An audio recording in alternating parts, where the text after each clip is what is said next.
ಇವತ್ತಿಂದ ಟೆನ್ಷನ್ ಅಂತೂ ಫುಲ್ ಜೋರು. ನಮಸ್ಕಾರ ಗುರು, ನಾನು ನಿಮ್ಮ ಟ್ರೆಂಡಿ ಕನ್ನಡಿಗ. ಎಲ್ಲ ಹೇಗಿದ್ದೀರಾ? ಚೆನ್ನಾಗಿದ್ದೀರಾ ಅನ್ಕೋತೀನಿ. ಆದರೆ ನಾನಿವತ್ತು ಚೆನ್ನಾಗಿಲ್ಲ ಅಂತ ಹಾಸ್ಪಿಟ್ಲಿಗೆ ಬಂದಿದ್ದೆ. ವೈ ಏನಿಲ್ಲ ರಂಗಣ್ಣ, ಸ್ವಲ್ಪ ಜ್ವರ ಬಂದ್ಬಿಟ್ಟಿದ್ದು, ಅದಕ್ಕೆ ತೋರಿಸ್ಕೊಂಡು ಮಾತ್ರ ಇಸ್ಕೊಂಡು ಮನೆ ಕಡೆ ಅಂತ ಹೊರಟೆ. ಓಕೆನಾ? ಆಮೇಲೆ ಕಾಲೇಜ್ ಗ್ರೂಪಲ್ಲಿ ಏನೋ ಮೆಸೇಜ್ ಹಾಕಿದ್ರು. ನೋಡಿದ್ರೆ ನಮ್ಮ ಫ್ರೆಂಡು ತಿತ್ತಿ ಕಾರ್ಡ್ ಪ್ರಿಂಟ್ ಆಗೈತೆ ಬಾಯ್ಸ್ ಅಂತ ಹಾಕ್ಬಿಟ್ಟವನೆ. ನಿಮ್ಮ ಅಪ್ಪ ಅಮ್ಮ ನಿನ್ನದು ಏನು ಅಂತ ಹುಟ್ಟಿಸ್ಬಿಟ್ರು.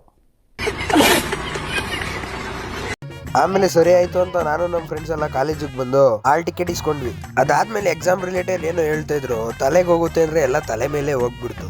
ಇದೆ, ಇಲ್ಲೊಂದು ಸಮಸ್ಯೆ ಖಂಡಿತ ಇದೆ. ಆ ಸಮಸ್ಯೆ ಏನು ಅಂತ ಗೊತ್ತಾಗಿಲ್ಲ ಅಂದ್ಬಿಟ್ಟು ನಾನು ನಮ್ಮ ಫ್ರೆಂಡ್ ಆಚೆ ಬಂದ್ಬಿಟ್ವಿ. ಆಮೇಲೆ ಕಾಲೇಜ್ ಗೇಟ್ ಹತ್ರ ನಮ್ಮ ಫ್ರೆಂಡ್ಸ್ ಎಲ್ಲ ಕಾಯ್ಕೊಂಡು ನಿಂತಿದ್ರು. ಅವ್ರನ್ನೆಲ್ಲ ಕರ್ಕೊಂಡು ಗ್ರೌಂಡ್ ಹತ್ರ ಹೊರಟೆ. ಇವ್ನು ನೋಡ್ರೆ ಅರ್ಜೆಂಟಾಗಿ ಯಾರನ್ನ ಮೀಟ್ ಆಗಬೇಕು ಅಂತ ಅವನೇ. ಆಮೇಲೆ ಸರಿ ಆಯ್ತು ಅಂತ ಇವ್ರನ್ನೆಲ್ಲ ಕಳಿಸ್ಬಿಟ್ಟು ಬಿಡದಿಗೆ ಬಂದು ಬೇಕ್ರಿಗೆ ಹೋಗೋಣ ಅಂತ ಕರ್ಕೊಂಡು ಹೊರಟ.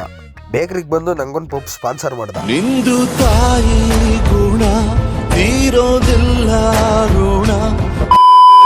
ಸರಿ ಗುರು, ಇವತ್ತಿನ ವಿಡಿಯೋ ಎಲ್ಲಿಗೆ ಮುಗಿಸ್ತೀನಿ. ಮತ್ತೆ ಸಿಗ್ತೀನಿ ಮುಂದಿನ ವಿಡಿಯೋದಲ್ಲಿ. ಬಾಯ್.